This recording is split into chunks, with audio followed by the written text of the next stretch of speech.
سورۃ النساء کی آیت نمبر 101 آ رہی ہے، اور انشاءاللہ بقیہ گفتگو اسی آیت کے کانٹیکسٹ میں ہوگی۔ یہ بڑی اہم ترین آیت ہے، اس کے کانٹیکسٹ میں انشاءاللہ میں نماز قصر، مسافر کی نماز، مسافت کتنی ہو تو اس پہ قصر نماز والا معاملہ ہوگا، یہ ساری ڈیٹیلز جو ہے نا کوشش کروں گا باقی کے وقت میں تیزی سے کور کروں انشاءاللہ تعالیٰ۔ پہلے اس آیت مبارکہ کو کور کر لیتے ہیں۔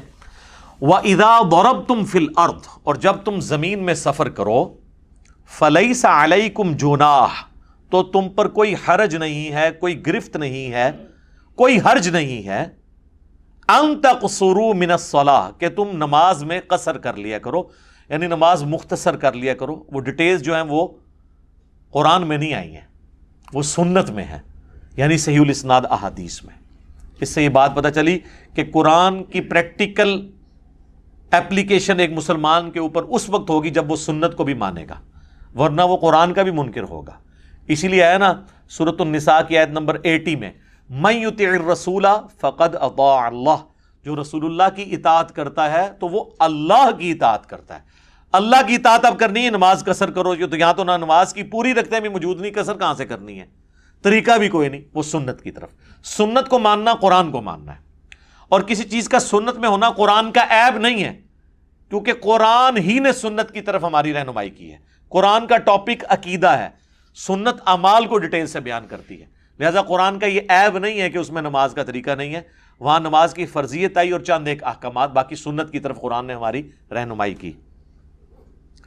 ان خفتم ان یفتنکم الذین کفروا، اگر تمہیں اس بات کا خوف ہو کہ تمہیں کافر فتنے میں ڈال دیں گے، آزمائش میں، مصیبت اور تکلیف میں، تو اس سے بچنے کے لیے نماز بھی مختصر کر لو تاکہ جلدی سے نماز سے فارغ ہو جاؤ۔ بلکہ اس سے اگلی جو آیت آئے گی اس میں تو نماز خوف کا ذکر ہے، اس میں تو اور مختصر نماز کر دی گئی۔ ان الکافرین کانوا لکم عدوا مبینا، بے شک جو کافر ہیں وہ تمہارے کھلے دشمن ہیں۔ تو ظاہر ہے اب وہ دشمن ہیں تو پھر ان سے بچنے کے لیے تمہیں نماز میں قصر کی اجازت دی جا رہی ہے۔ اب یہ آیت بالکل واضح ہے کہ قصر نماز یہ آپشن ہے، نہ کہ obligation، یعنی یہ اجازت ہے نہ کہ حکم ہے کہ ضرور کرنی ہے، کیونکہ الفاظ دیکھیں نا، فَلَيْسَ عَلَيْكُمْ جُنَاحٌ، کوئی تم پہ گرفت نہیں ہے، أَن تَقْصُرُوا مِنَ الصَّلَاةِ، کہ نماز مختصر کر لو، قصر کر لو اس کے اندر، تو کوئی حرج نہیں ہے۔ مراد یہ ہے کہ اگر مختصر پڑھ لیتے ہو تو کوئی حرج نہیں، اگر پوری پڑھ لیتے ہو تو کوئی گناہ بھی نہیں، اور اس کو سپورٹیو احادیث بھی ہیں۔ لہذا حنفیوں کا یہ موقف جو ہے نا کہ نماز قصر کرنا واجب ہے، اور اگر کوئی قصر نہیں کرے گا تو اس کی نماز ہی نہیں ہوگی۔ وہ کہتے ہیں کہ آپ مسافر تھے اور ظہر کے 4 فرض پڑھ لیے تو آپ کے 2 بھی نہیں ہوئے، چلو تھوڑا رحم کھاتے کہتے 2 ہو گئے، 2 نفل لکھے جائیں گے، تو تب بھی ہم ان کو کوئی تھوڑا بینیفٹ آف ڈاؤٹ دیتے ہیں۔ انہوں نے اتنی بڑی کہانی بنائی کہ وہ 4 کے 4 ہی ضائع۔ سر قرآن پڑھیں، کوئی حرج نہیں، یہ انداز ہی بتا رہا ہے کہ یہ اوبلیگیشنل نہیں ہے، آپشنل ہے۔ اچھا، اس میں ایک ابہام ہے، وہ یہ ہے کہ ساتھ ایک شرط لگائی، ان خفتم ان یفتنکم الذین کفروا، اگر تمہیں یہ خطرہ ہونا کہ کافر تمہیں فتنے میں ڈال دیں گے، آزمائش میں ڈال دیں گے، یعنی حالت امن نہ ہو تو پھر قصر کرنے کی اجازت ہے۔ مراد کیا ہوا کہ اگر حالت امن ہے تو پھر یہ اجازت کوئی نہیں ہے، یہ مطلب نکلتا ہے نا اس میں سے۔ لیکن سنت اس کی ایکسپلینیشن کرتی ہے، وہ یہ کرتی ہے، یہ والا مطلب اب لینے کے لیے اس لیے تیار نہیں ہے کہ سنت میں اس کی ایکسپلینیشن آ گئی۔ صحیح مسلم میں حدیث ہے، ایک شخص نے سیدنا عمر سے پوچھا، یہ قرآن میں تو آیا ہے کہ جب تم حالت امن کا تمہیں یعنی خطرہ ہو، اگر کہ امن کی حالت نہیں ہے اور دشمنوں سے خوف ہے، پھر تم قصر کرو، تو اب تو ہم کثرت میں ہیں، حالت امن ہے، حالت خوف ختم ہو چکی ہے، تو لہٰذا اب قصر بھی نماز کی سہولت ہم سے ختم ہو چکی۔ تو سیدنا عمر نے کہا کہ سیم یہی سوال میں نے بھی رسول اللہ سے کیا تھا صلی اللہ علیہ وآلہ وسلم، تو آپ نے فرمایا تھا عمر یہ اللہ کی طرف سے صدقہ اور تحفہ ہے، اسے قبول کرو عام حالت کے لیے بھی، یعنی یہ اللہ تعالیٰ نے عام حالت کی، لہذا سنت نے اس کا دائرہ کار اور وسیع کر دیا کہ اسپیسیفکلی خوف میں تو ہے یہ، لیکن حالت امن میں بھی اللہ نے یہ تمہارے لیے آسانی ہے کہ تم اس کو اویل کر سکتے ہو۔ اور اس حد تک کہ صحیح بخاری میں امام بخاری نے چیپٹر کی ہیڈنگ میں لیا ہے، قربان جاؤں، اور مولا علی کے نام کے ساتھ لکھا ہے علی ابن ابی طالب علیہ السلام اس میں. اور امام بخاری ہیڈنگ میں لے کے آئے کہ علی ابن ابی طالب علیہ السلام. یعنی امام بخاری کو کوئی ایران سے فنڈنگ نہیں آتی تھی سر. ہاں یہ بے فکر ہیں. وہ جب خلیفہ تھے تو وہ جب سفر سے واپس آتے تو کوفے کے گھر وہ دیکھ رہے ہوتے تھے, لیکن کوفہ سٹی میں ابھی داخل نہیں ہوتے تھے, تو باہر ہی وہ نماز قصر کر کے پھر ساتھیوں کے ساتھ داخل ہوتے تھے. تو لوگ پوچھتے تھے کہ حضرت اب تو ہم گھر پہنچ گئے, تو وہ کہتے تھے نہیں, اللہ کی فیسلٹی سے فائدہ اٹھاؤ. ٹھیک ہے, تو وہ اللہ کے تحفے کو اس حد تک قبول کرتے تھے. امام بخاری نے یہ جو ایک مولا علی کا یعنی قول نقل کر کے, ان کا عمل نقل کر کے, اس معاملے کو ایسا کھول کے بیان کر دیا کہ اب کوئی یہ گلہ نہیں کر سکتا کہ آج ٹرین میں سفر ہوتا ہے, آج ایئر کنڈیشن سفر ہے, آج ہوائی جہاز میں, لہٰذا اب آسانی نہیں. بھئی جب سب کچھ سامنے نظر آ رہا ہے تب بھی اس کو آسانی کو اویل کرنا ہے. اللہ تعالیٰ خوش ہوتا ہے کہ کوئی آسانی کو اویل کرے. اب آ جائیں ان احادیث کی طرف. صحیح بخاری اور صحیح مسلم دونوں میں حدیث ہے. اما عائشہ سلام اللہ علیہا کہتی ہیں کہ شروع میں نماز ہوتی ہی 2 رکعت تھی. آپ پتہ نا قیام اللیل بھی 2 رکعت 2 رکعت 2 رکعت, جب 5 نمازوں کی ٹائمنگ نہیں تھی. پھر جب مدینہ شریف لوگ ہجرت کر کے آئے تو اللہ تعالیٰ نے نماز کو 4 رکعت کر دیا, لیکن سفر میں 2 ہی باقی رکھی. یعنی ظہر کے 2 فرض ہوتے تھے پہلے, وہ 4 کر دیے, لیکن سفر میں 2 ہی ہیں. اسی طریقے سے عصر کے بھی, عشاء کے بھی, اور فجر کے تو ہی 2 ہیں, وہ 2 ہی رہنے. البتہ مغرب کی ایکسیپشن آ گئی, وہ مسند احمد میں حدیث ہے, سوائے مغرب کے. مغرب چونکہ شروع سے ہی 3 ہے تو وہ 1.5 نہیں ہوتی, وہ 3 ہی رہتی ہے, اور اس پہ اجماع امت ہے. بلکہ یہ 17 رکعتوں کے اوپر تو اجماع ہے. اکثر لوگ کہتے ہیں کہ جی نماز کی رکعتیں احادیث میں بتائیں. سر بخاری مسلم کی درجنوں احادیث ہیں جن میں آپ کو سیدھا رزلٹ ملتا ہے کہ رکعتیں کون کون سی ہیں.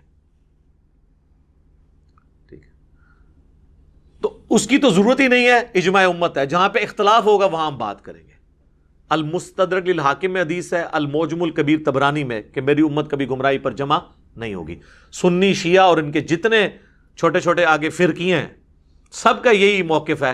فجر کے 2 فرض, ظہر کے 4, عصر کے 4, مغرب کے 3, عشاء کے 4, اور سفر میں سارے 2 ہو جائیں گے سوائے مغرب کے, یہ 3. باقی احادیث بے شمار ہیں بخاری مسلم کی, میں ساتھ ساتھ بیان کرتا ہوں, ان میں آپ کو رزلٹ نکلتا چلا جائے گا انشاءاللہ. ایک اور حدیث ہے صحیح مسلم میں, ابن عباس کہتے ہیں کہ اللہ تعالیٰ نے سفر میں 2 رکعتیں کر دیں, عام حالت میں 4, اور خوف کی حالت میں, وہ جو سورہ نساء کی آیت نمبر 101 میں آئے گا, وہاں نماز کی 1 رکعت کر دی, اور 2 بھی 1 رہ گئی. 2 بھی پڑھنا ثابت ہے, لیکن 1 بھی صرف پڑھ سکتے ہیں.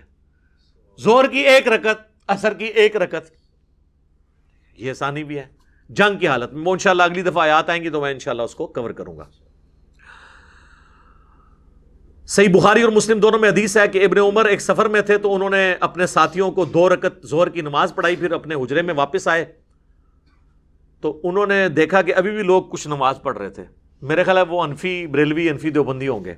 تو بخاری مسلم کے الفاظ ہیں, حضرت عبداللہ ابن عمر نے فرمایا کہ یہ کیا پڑھ رہے ہیں؟ ان کا جی یہ سنتیں پڑھ رہے ہیں, وہ نفل نماز جو بعد میں ہم اسے سنت بھی کہہ دیتے ہیں موقعہ. تو انہوں نے فرمایا کہ اگر میں نے سنتیں ہی پڑھنی ہوتی تو میں ظہر کے 4 فرض نہ پڑھ لیتا. پھر انہوں نے کہا کہ میں نے نبی صلی اللہ علیہ وآلہ وسلم, حضرت ابوبکر, حضرت عمر, حضرت عثمان رضی اللہ عنہم اجمعین, تینوں کے ساتھ پوری زندگی سفر کی ہے, وہ 2 رکعتوں سے زیادہ نہیں پڑھا کرتے تھے. اندازہ کریں, یعنی یہ اس میں الفاظ ہیں کہ میں نے تینوں کے ساتھ سفر کیے, وہ 2 رکعتوں سے زیادہ نہیں پڑھا کرتے تھے. تو یہ بالکل واضح ہو گیا کہ یہ جو ان لوگوں کا خود ساختہ ایک مسئلہ ہے. پھر صحیح بخاری اور صحیح مسلم میں یہ حدیث ہے کہ ایک سفر کے دوران عبداللہ ابن عمر نے جو ہے وہ جب سفر کرتے ہوئے وہ جماعت کروایا کرتے تھے نا خود, تو 2 رکعت پڑھا کرتے تھے, اور اگر کسی مقیم امام کے پیچھے پڑھتے تھے پھر 4 پڑھتے تھے.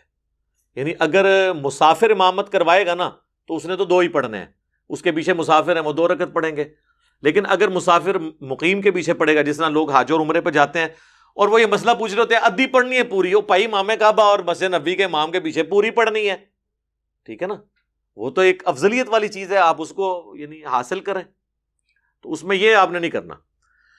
البتہ اگر کوئی مسافر امام امامت کروا رہا ہے اور اس کے پیچھے مقیم پڑھتا ہے، تو اب مقیم نے 2 نہیں پڑھنے، اس نے تو چونکہ 4 پڑھنے ہیں، تو مسافر 2 پڑھ کے سلام پھیر دے گا، اور جو مقیم ہے وہ اس کے پیچھے اپنی 2 رکعتیں پوری کرے گا، اور وہ 2 رکعتیں اس کی آخری 2 رکعتیں ہوں گی، اس لیے ان میں صرف سورۃ الفاتحہ پڑھے گا بس۔ البتہ فقہ حنفی میں لکھا ہے کہ چونکہ امام کے پیچھے آپ قرات نہیں کر سکتے، حالانکہ امام سلام پھیر کے فارغ ہو چکا ہے، وہ کہتے ہیں بے شک فارغ ہو گیا، آپ نے یہ کرنا ہے کہ آپ نے امام کے سلام پھیرنے کے بعد جب اپنی 2 رکعتیں پوری کرنی ہے تو اندازے سے اتنی دیر خاموش کھڑے رہنا ہے جتنی دیر سورہ فاتحہ پڑھی جاتی ہے، پھر آپ نے رکوع میں چلے جانا ہے، چونکہ امام کے پیچھے قرات نہیں ہوتی۔ پھر ہمیں پڑھاتے تھے امام کی قرات مقتدی کے لیے کافی ہے، تو امام نے تو آخری 2 رکعتوں کی قرات بھی نہیں کی، یہ کون سے مقتدی ہیں؟ یعنی وہ کہتے ہیں امیجن کر لیں آپ، ورچوئل امام ہے آپ کے سامنے، گویا کہ امام ہے آپ کے سامنے، تو ان کے سارے امام ہی حاضر و ناظر ہیں، وہ سلام پھیر کے بھی سامنے موجود ہوتے ہیں۔ جب ہم یہ باتیں کرتے ہیں، کہتے ہیں ہمارے بزرگوں کا مذاق اڑاتا ہے، بھائی بات یہ ہے لوگوں کو تو اپنے اولاد کے کرتوت بھگتنے پڑتے ہیں نا، آپ کے بزرگ وہ ہیں کہ جن کے کرتوت آپ روحانی اولادوں کو بھگتنے پڑ رہے ہیں، اس میں ہمارا کیا قصور ہے میرے بھائی؟ سانو نہ پیٹو، اپنے بزرگوں نو پیٹو، ٹھیک ہے جی۔ اچھا، سنن نسائی میں ایک حدیث ہے، حضرت سیدہ عائشہ سلام اللہ علیہا کہتی ہیں کہ سفر کے دوران میں نے روزہ رکھا اور نماز 4 رکعت پڑھی، تو نبی صلی اللہ علیہ وآلہ وسلم نے 2 رکعت پڑھی اور روزہ چھوڑ دیا۔ بعد میں جب میں نے اللہ کے نبی سے ذکر کیا تو نبی صلی اللہ علیہ وآلہ وسلم نے فرمایا احسنتی یا عائشہ، اے عائشہ تم نے اچھا کام کیا اور مجھ پر بھی کوئی الزام نہیں ہے۔ یہ حدیث اس بات کا ثبوت ہے کہ اگر سفر میں کوئی روزہ رکھ لے یا نماز پوری پڑھ لے تو یہ جائز ہے، بلکہ بخاری مسلم میں حدیث ہے حضرت عائشہ سفر میں پڑھتی ہی 4 رکعت تھی، اور وہ کہتی ٹھیک ہے میں زیادہ یعنی وہ اس طرف جا رہی ہوں، اگر فیسلٹی نہیں بھی اویل کر رہی تو اس چیز کو کوئی برا نہیں مانا گیا۔ حتیٰ کہ سنن دارقطنی میں یہ حدیث ہے اور مشکات کے اندر بھی موجود ہے کہ نبی صلی اللہ علیہ وآلہ وسلم سفر میں بعض اوقات 2 فرض بھی پڑھ لیتے تھے، بعض اوقات 4 بھی پڑھ لیتے تھے، دونوں طریقے سے ثابت ہے، لیکن عمومی عمل آپ کا 2 فرض ہے جو عبداللہ ابن عمر نے نقل کیا۔ تو اس سے یہ بھی بات پتہ چلی کہ آپ یعنی مسافر کے لیے جماعت والا بھی کوئی ایشو نہیں ہے، ٹھیک ہے، کیونکہ سیدہ عائشہ نے اگر جماعت کے ساتھ اس طریقے سے نماز پڑھی ہوتی تو 2 کے بعد انہوں نے بھی اسلام پھیرا ہوتا، انہوں نے الگ سے اپنے 4 فرض پورے پڑھ لیے اور نبی علیہ السلام نے 2 پڑھے۔ اس طریقے سے عبداللہ بن عمر کے بارے میں بھی آپ سن چکے ہیں۔ تو جماعت ایشو نہیں ہے سفر کے دوران، اگر کوئی جماعت چھوڑنا بھی چاہتا ہے تو چھوڑ سکتا ہے، لیکن افضل یہ ہے کہ جماعت کے ساتھ وہ پڑھے۔ اور بخاری مسلم میں وہ حدیث جو عبداللہ بن عمر کی ہے اس میں ہے کہ اگر عبداللہ ابن عمر سفر میں اکیلے نماز پڑھتے تو 2 رکعت پڑھتے، تو اس سے ثابت ہوا کہ بغیر جماعت کے بھی وہ نماز 2 رکعت پڑھ لیا کرتے تھے، اور اگر امام کے پیچھے پڑھتے تو پھر وہ 4 رکعت پڑھتے اگر وہ مقیم امام۔ لہٰذا جو لوگ حج اور عمرے پہ جائیں، اگر ان کی مسجد نبوی یا روضہ شریف پہ مکہ شریف کے اندر جماعت کے ساتھ نماز رہ جائے، جب وہ اکیلے اپنی پڑھیں گے تو 2 پڑھیں گے، اور اب وہ جماعت کروا لیں، وہاں تو جماعت کرنے پہ کوئی پابندی نہیں ہے، آپ جماعتیں کروا سکتے ہیں، تو اگر مسافر کروا رہے ہیں تو 2 پڑھیں، اگر وہاں کا کوئی مقیم کروائے تو پھر اس کے پیچھے آپ 4 پوری کر لیں۔ بعض اوقات لوگ یہ بھی کرتے ہیں، وہ کہتے ہیں جی اگر امام مقیم ہے تو ہم 2 رکعت پڑھ کے بیٹھ جائیں گے اور ہم اپنا سلام پھیر دیں۔ اس طرح نہیں آپ کر سکتے، امام سے ہٹ نہیں سکتے۔ اہل تشیع کے ہاں اس طرح ہو جاتا ہے، وہ کہتے ہیں کہ بھئی آپ 2 کے بعد سلام پھیریں اور اگلی 2 میں آپ عصر کی نیت کر لیں۔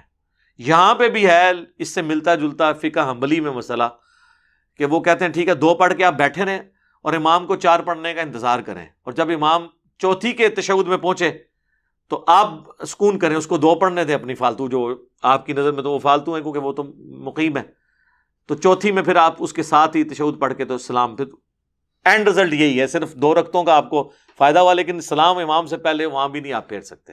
یہ میں نے آپ کو ضمناً ایک مسئلہ بھی اس حوالے سے بتا دیا۔ بخاری و مسلم میں ایک اور حدیث ہے کہ نبی علیہ السلام جب سفر میں ہوتے تو سواری سے اتر کر فرض نماز ادا کرتے تھے، اور تہجد اور نوافل اور وطر سواری پر ادا کرتے، اور اس چیز کا بھی اہتمام نہ کرتے کہ سواری قبلہ رخ جا رہی ہے یا قبلہ رخ سے ہٹ کے، یعنی استقبال قبلہ صرف فرض نماز کی ریکوائرمنٹ ہے، نفلی نمازوں کی نہیں ہے. آپ اس چیز کی پرواہ نہ کرتے.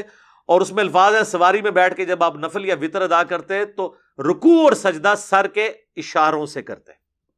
اور ابو داؤد میں الفاظ ہیں کہ نبی علیہ السلام جب سر کے اشارے سے یہ رکوع اور سجدہ کرتے تو سر کے لیے تھوڑا، یعنی رکوع کے لیے تھوڑا سر جھکاتے اور سجدے کے لیے تھوڑا زیادہ. یہ نہیں ہے کہ آپ نے سامنے پھٹے پہ کوئی سجدہ کرتے تھے جس طرح یہ کرسیاں بنی ہوئی ہیں. کرسی پہ بھی اگر کسی نے نماز پڑھنی ہے نا اشارے سے تو وہ رکوع کے لیے اتنا جھکے گا اور سجدے کے لیے اتنا. یہ نہیں ہے وہ ایسے کر کے وہاں میں وہ بنے ہوتے ہیں جناب، وہ اسپائڈر مین بنے ہوتے ہیں یا سپر مین، وہ نہیں، یہ غلط ہے. آپ نے اشارے سے نماز پڑھنی ہے. یہ رکوع ہے، یہ سجدہ ہے، بس تھوڑا سا فرق کرنا ہے. یہ اللہ نے آسانی دی ہے. قیام بھی تو نہیں نا اب آپ نے کیا کرسی پہ بیٹھے ہوئے یا سواری پہ بیٹھے ہوئے تو اب آپ کھڑے ہو جائیں گے اس طرح کر کے، تو یہ بھی تو نہیں کر رہے نا. تو باقی چیزوں کو بھی آپ اس طریقے سے مینج کریں. تو اس سے یہ بات پتہ چلی کہ فرض نماز کے لیے آپ کو سواری سے اترنا ہوگا. ٹرین بھی جب کسی جنکشن پہ کھڑی ہو تو آپ وہاں نماز پڑھیں. اپنی گاڑی ہے تو کسی پیٹرول پمپ پہ روک کے پڑھیں. پبلک ٹرانسپورٹ ہے تو اس کا ٹائم اس طرح مینج کریں کہ آپ کو یہ نہ کرنا پڑے. رہ گیا ہوائی جہاز، تو ہوائی جہاز کا تو مسئلہ اور بحری جہاز کا مسئلہ ڈیفرنٹ ہے، چونکہ اسے روکنا ممکن نہیں ہے.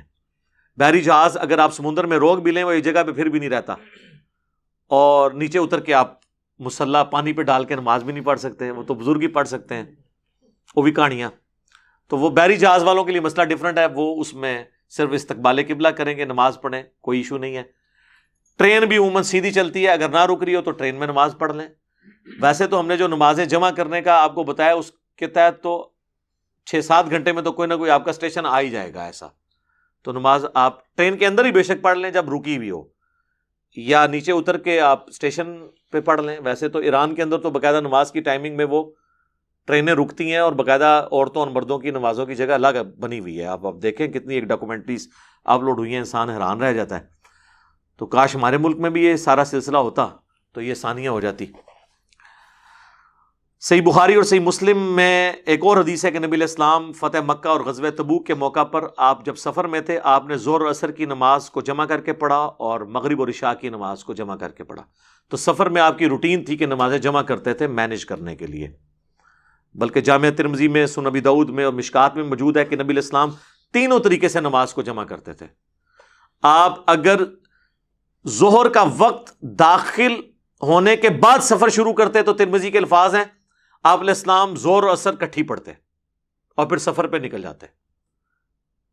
اور اگر ظہر کا وقت داخل ہونے سے پہلے آپ سفر شروع کرتے پھر آپ عصر تک کا انتظار کرتے تاکہ سفر زیادہ طے ہو جائے اور عصر کے ٹائم میں جا کے ظہر عصر پڑھتے. اسے کہتے ہیں جمع تاخیر. جمع تقدیم یہ ہے کہ ظہر کے ساتھ عصر، جمع تاخیر یہ ہے کہ عصر کے وقت میں پہلے ظہر عصر، اور درمیان میں جمع سوری. وہ تو حنفی بھی مانتے ہیں کہ ظہر آخری وقت میں اور عصر اول وقت میں. تو تین طریقے سے سنت ہے اور اس میں آسانی ہے. یعنی ظہر کا وقت اگر 12:20 پہ داخل ہو رہا ہے اور مغرب 7:10 پہ، تو 12:20 سے 7:10 تک کسی بھی وقت دونوں نمازیں جمع ہو سکتی ہیں. اور مغرب کا وقت داخل ہو رہا ہے 7:10 پہ اور فجر کا وقت وہاں پہ شروع ہو رہا ہے جا کے صبح تقریباً کوئی 3:45 کے قریب یا 3:30 کے قریب. تو پوری رات میں کسی بھی وقت آپ مغرب اور عشاء جمع کر سکتے ہیں. جمع تقدیم، جمع تاخیر، جمع سوری تینوں طریقے سے سنت ہے. بلکہ صحیح مسلم میں اوپر تلے 10 احادیث ہیں کہ نبی علیہ السلام نے بغیر خوف کے، بغیر بارش کے اور بغیر سفر کے، یعنی مدینہ شریف میں ظہر اور عصر کی نمازیں جمع کی اور مغرب اور عشاء کی نمازوں کو بھی جمع کیا. ابن عباس سے تابعین نے پوچھا کہ اللہ کے نبی علیہ السلام نے یہ عمل کیوں کیا تھا؟ تو انہوں نے کہا اس لیے تاکہ امت کے لیے اس معاملے میں آسانی ہو جائے اور کوئی حرج یعنی تنگی باقی نہ رہے جو امت سے چھین لی گئی اور آپ کو تنگی میں ڈال دیا. دیکھیں نا کتنی بڑی مصیبت کھڑی کر دی. یہ امت کو آسانی دی گئی تھی، انہوں نے کہا نہیں ہم ڈیفائن کریں گے جی، ہر نماز کا ٹائم ہے جی. اور اچھا اس حدیث سے یہ بھی پتا چلا کہ خوف، بارش اور سفر کے بغیر بھی جمع کرتے تھے. تو مراد کیا ہوا؟ سفر میں اور خوف میں اور بارش میں تو ضروری جمع کرتے تھے. بلکہ بخاری مسلم میں آتا ہے کہ بارش میں تو نبی علیہ السلام اذان میں کہتے تھے سلو فی الرحال، کہلوا دیتے تھے گھروں میں ہی نماز پڑھو. ابن عباس کہتے ہیں جمعے کا دن ابن عباس نے بھی یہ اناؤنسمنٹ کرائی اور کہا کہ نبی علیہ السلام بھی یہ نہیں چاہتے تھے کہ تم کیچڑ میں لپٹتے ہوئے مسجد میں پہنچو، تو گھروں میں ہی پڑھ لو. جمعے کی نماز جس کی اتنی تاکید ہے وہ بھی گھر میں ہی پڑھو. اس کی جگہ یعنی ظہر کی نماز پڑھ لو. تو یہ آسانی ہے الحمدللہ. اچھا، بخاری و مسلم میں وہ جو حدیث ہے حجۃ الوداع والی، وہ اس چیز کا ثبوت ہے کہ نبی علیہ السلام نے جمعے کے دن حج آیا تھا یوم عرفہ، لیکن آپ نے ظہر کی نماز ادا کی. تو اس سے پتہ چلا کہ مسافر کے اوپر جمعے کی نماز نہیں ہے.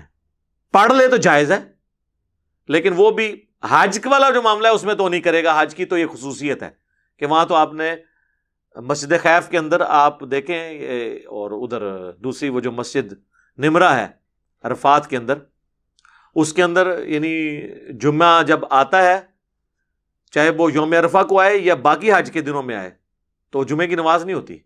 2 ظہر کے فرض ہوتے ہیں اور 2 عصر کے فرض ہوتے ہیں. میں نے تو خود پڑھی ہوئی ہے الحمدللہ دونوں جگہ. تو یہ میں نے یعنی آپ کو اس لیے علم میں اضافے کے طور پہ یہ بات بتا دی.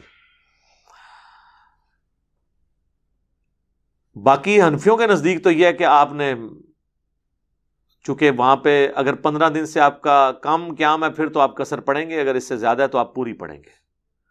اور باقاعدہ انہوں نے تو، ان کے عالم صاحب نے تو مشورہ دیا ہوا ہے کہ چونکہ حنفی زیادہ ہوتے ہیں تو سعودی عرب والوں کو چاہیے کہ وہ جو امام کعبہ انہوں نے وہاں رکھا ہوا ہے نا، وہ تو مقیم ہوتا ہے اور لیکن وہ پڑھا رہا ہوتا ہے سفری نماز. حالانکہ حج کی خصوصیت ہے سفری نماز، یعنی نماز 2 فرض پڑھنا. وہ کہتے ہیں ہمارے نزدیک تو اس کے پیچھے ہماری نماز نہیں ہوگی کیونکہ اس کی اپنی نہیں ہو رہی. 4 پڑھنے تھے اس نے 2 پڑھ دیے. تو کہتے ہیں کہ ہمارا مشورہ ہے کہ سعودی حکومت حج کے دنوں میں نا اس کو تقریباً کوئی 70-80 کلومیٹر کا سفر گاڑی میں کروائے اور جا کے اینڈ، ہاں سارے یہ لکھا ہوا ہے فقہ حنفی میں کتابوں کے اندر، تو سفر کروائے تاکہ وہ مسافر ہو جائے اور اینڈ پہ جا کے وہاں پہ مسجد نمرہ میں یا وہاں اتار دے، تاکہ پھر وہ ہمارے نزدیک بھی یعنی ہیلے تو تمہیں پتہ ماسٹر نے ہیلے بنانے تھے، یہ تو کچھ بھی کر سکتے ہیں. تو کہتے گڈی تے سیر کراؤ، انہوں جعلی مسافر بنا دو تاکہ تو تسی بھی جعلی نیتی کر کے پڑھ لو، جو کام ہی جعلی کرنے نے سارے. تو یہ انہوں نے باقاعدہ مسئلہ جو ہے نا وہ لکھا ہوا ہے اپنی وہ جو حج سے متعلق کتابیں ہیں. اچھا، یہاں پہ اب ایک اور چیز جو بڑی امپورٹنٹ ہے کہ کتنے دن کے لیے جائے تو وہ مسافر ہوگا. وہ صحیح بخاری میں ہے کہ 19 دن کا نبی علیہ السلام 19 دن سے کم کا جب قیام کیا کرتے تھے یا 19 دن کے برابر اور اس سے زیادہ نہ ہوتا تو نبی صلی اللہ علیہ وآلہ وسلم نمازوں کو قصر کیا کرتے تھے. حنفیوں کے نزدیک 15 دن ہے. 15 دن والا قول بھی جامعہ ترمذی میں بلا سند ہے، لیکن مصنف ابن ابی شیبہ میں، مصنف عبد الرزاق میں موجود ہے کہ عبداللہ ابن عمر اگر 15 دن کے لیے کہیں جاتے تو وہ اپنے آپ کو مقیم تصور کرتے، 15 دن سے کم کو وہ مسافر سمجھتے تھے. 15 والی بھی بات ہے، 19 دن والی بھی ہے. بہرحال 15 دن بھی بہت ہے. جو لوگ ہر ویکینڈ پہ گھر واپس آتے ہیں، ایون 2 ویکینڈ کے بعد بھی ہیں، تب بھی وہ سب کے نزدیک مسافر ہیں. اور اس میں جو ڈرائیور ہیں جو روزانہ واپس آ جاتے ہیں، دوسرے شہروں میں جاتے ہیں، وہ روزانہ نماز قصر بھی کریں، نماز جمع بھی کریں، آسانی ہے. اس طرح باہر کے ملکوں میں جو سب ویز کے اندر لوگ اتنی ٹریولنگ کر کے جاتے ہیں، وہ نمازوں کو جمع بھی کریں اور قصر پڑھیں. وہ اس کی یعنی کتنا وہ فاصلہ ہونا چاہیے وہ میں اینڈ کے اندر یعنی ڈسکس کرتا ہوں. ابھی تو میں اس کو ڈسکس کروں کتنے دن کے لیے، تو وہ تو 1 دن کے لیے گئے ہوتے ہیں، واپس آ جاتے ہیں. اس طریقے سے ایک بندہ کراچی سے چلا اور اس نے پشاور جانا ہے، راستے میں 10 مہمانوں کے گھر اگر وہ 10 دن بھی رکتا جائے، ہر جگہ ہی وہ قصر نماز پڑھتا چلا جائے گا، کیونکہ الٹیمیٹلی تو اس نے وہاں جانا ہے، تو وہ مسافر ہے. تو ڈرائیور ہو، اسٹوڈنٹ ہو، ہاسٹل میں رہ رہا ہے اور ہر ہفتے یا 2 ہفتے بعد واپس آ جاتا ہے، تو یہ نہیں ہے کہ اب وہ مقیم ہو گیا وہاں پہ. بے شک وہ 5 سال کے لیے گیا ہے، لیکن ہے تو غریب الوطن ہے نا، اس لیے تو گھر واپس آتا ہے. ہاں، جس دفعہ وہ 15 دن یا 19 دن سے زیادہ رکتا ہے اس دفعہ وہ پوری نماز پڑھ لے. عام دنوں میں وہ مسافر بھی، ہاسٹل کے اندر جو اسٹوڈنٹس ہیں وہ قصر نماز ہی پڑھیں گے. یہ ساری وہ چیزیں جو لوگ پوچھتے ہیں، پریکٹیکلی ہم بھی اس سے گزرے تو ان کے لیے آسانی ہے. باقی اگر کیٹاسٹرافک کنڈیشن ہو تو پھر آپ بے شک 6 مہینے تک پڑھیں. سنن کبریٰ البیہقی میں آتا ہے، عبداللہ ابن عمر کہتے ہیں کہ ہم آذربائیجان کی جنگ کے لیے، رشیا کی جنگ کے لیے حضرت عثمان کے دور میں جب گئے تو ہم نے 6 مہینے تک قصر نماز پڑھی ایک جگہ، کیونکہ برف باری شروع ہو گئی تھی. تو آج کل کرتے 6 مہینے گزر گئے. ان کی نیت تو وہاں رکنے کی نہیں تھی نا، آج برف باری رکے تو ہم چل پڑیں گے. تو اس طرح اگر کسی کی پوری زندگی بھی گزر جاتی ہے، اس کی نیت نہیں تھی رکنے کی، بھائی کل صورتحال یا کوئی بندہ یہاں سے گیا ہے کسی مریض کے پاس تیمارداری کے لیے ہاسپٹل کے اندر، اور یہاں سے اس کی نیت تھی کہ 2 دن بعد جان چھوٹ جائے گی، ڈاکٹر کہتے ہیں نہیں جی 2 دن اور لگ جائیں گے، اس طرح 2 دن 1 دن کرتے 1 سال بھی وہ وہاں پہ رہے، وہ حالت خوف میں بھی ہے، حالت سفر میں بھی ہے، وہ قصر نماز پڑھتا رہے تو اس کے اوپر کوئی گرفت نہیں ہے. یہ حدیث ثبوت ہے اس بات کے الحمدللہ. اب آ جائیں وہ مسافت کتنی ہو، تو صحیح مسلم میں 3 فراسخ یا 3 فرسخ کہہ لیں آپ، جمع فراسخ، جو 9 میل بنتا ہے، عربک 9 میل. یہ میل کا لفظ عربی میں ہے، یہ مائل جو آیا نا یہ عربی سے انگلش میں آیا ہے، بیسیکلی یہ عربی کا لفظ ہے. اور وہ آلموسٹ آپ بہت کھلے دل سے بھی لگائیں نا تو تقریباً 2 کلومیٹر بن جاتا ہے 1 میل. ویسے تو 2 سے کم ہی بنتا ہے، 1.7 کے قریب بنتا ہے، لیکن بہت موٹا بھی لگا دیں تو 9 میل کا مطلب ہے 18 کلومیٹر، یا راؤنڈ آف کر لیں 20 کلومیٹر کا جب سفر ہے شہر سے باہر، پھر مسافر ہوں گے. اب کراچی میں تو آپ 40 کلومیٹر بھی سفر کریں شہر کے اندر ہیں، مسافر نہیں ہوں گے. شہر سے باہر نکلنا شرط ہے، شہر کے اندر بندہ مسافر نہیں ہوتا، چاہے 2 گھنٹے گھومتا رہے. ٹھیک ہو گیا. صحیح بخاری میں 48 میل کا بھی ذکر موجود ہے جو کیلکولیشن کے بعد آتا ہے، اور وہ عربک میل ہے. وہ تقریباً 72 کلومیٹر کیلکولیٹ کرتے ہیں دیوبندی، اور بریلوی اس کو کیلکولیٹ کرتے ہیں 92 کلومیٹر اگر وہ عربک میل کے اعتبار سے دیکھا جائے. تو اس کے لیے ان کے پاس کوئی دلیل نہیں ہے اس حوالے سے کہ وہ 48 میل کا جو قول ہے، تو ظاہر ہے کہ اگر صحیح مسلم میں آیا کہ 9 میل کے اوپر آپ کر سکتے ہیں تو 48 میل میں بھی کر سکتے ہیں. یعنی جہلم سے اگر کوئی شخص لاہور جا رہا ہے تو مسافر ہے، کراچی جا رہا ہے تو مسافر ہے، تو ملتان بھی مسافر ہی ہوگا کیونکہ کراچی سے تو پہلے ہی آتا ہے نا وہ، اور لاہور کے بعد آتا ہے، تو وہ اس کے اندر ہی شامل ہے. اس میں کوئی ایشو نہیں ہے. لہذا اس کے بارے میں کوئی واضح چیز نہیں ہے. شہر سے باہر نکلیں اور آپ اپنے آپ کو مسافر سمجھ رہے ہیں تو مسافر ہیں. اور اس میں آپ سے یہ بھی نہیں سوال ہوگا کہ آپ ایئر کنڈیشن گاڑی میں سفر کر رہے ہیں یا آپ نے جو ہے وہ ہوائی جہاز میں سفر کیا ہے، آرام دہ ہے. یہ فیسلٹی ہمیشہ کے لیے ہے. ایون روزہ چھوڑنے کی جو فیسلٹی ہے کہ بعد میں آپ اس کی گنتی پوری کر لیں، وہ مسافر کے لیے آج بھی اس طریقے سے ویلڈ ہے. اور اللہ تعالیٰ اس چیز کو پسند کرتا ہے کہ وہ اس فیسلٹی سے کوئی فائدہ اٹھائے، جس کے تحت میں نے وہ حدیث بتا دی صحیح مسلم کی کہ جب حضرت عمر نے سوال کیا تو نبی علیہ السلام فرمایا یہ اللہ کی طرف سے صدقہ ہے، چاہے حالت امن میں بھی ہو تم قصر نماز کرو. اور صحیح بخاری میں جو تعلیقاً امام بخاری مولا علی کا قول لے کے ہیں اور ساتھ لکھا ہے علی ابن ابی طالب علیہ السلام کا یہ عمل تھا کہ کوفے کے گھر نظر آ رہے ہوتے تھے تو وہ کوفے میں داخل نہیں ہوتے تھے، پہلے نماز قصر کرتے تھے اور اللہ کی فیسلٹی سے فائدہ اٹھاتے تھے. یہ ہمیں اسلام نے درس دیا ہے کہ آپ نے اس فیسلٹی کو اویل کرنا ہے. اسی طریقے سے بعض لوگ یہ بھی پوچھتے ہیں کہ جی یہ بتائیں کہ ہم مسافر تھے، سفر میں ہماری زور و اثر قضا ہو گئی، اب گھر پہنچے ہیں تو ہم قصر والی نماز پڑھیں گے یا پوری؟ بھئی گھر پہنچے ہیں تو اب آپ پوری پڑھیں. ویسے تو حنفی کہتے ہیں کہ قصر چونکہ قضا ہوئی تھی تو قصر پڑھیں، اس لیے کہ انہوں نے پہلا رزلٹ غلط نکالا ہے نا قصر کے واجب ہونے کا. جب گھر آ گئے اب آپ حالت امن میں ہیں تو دن کی بھی زور اثر جو چھوٹی ہے نا، پہلے تو اس پہ توبہ کریں اور اس کے 4 فرض پڑھیں.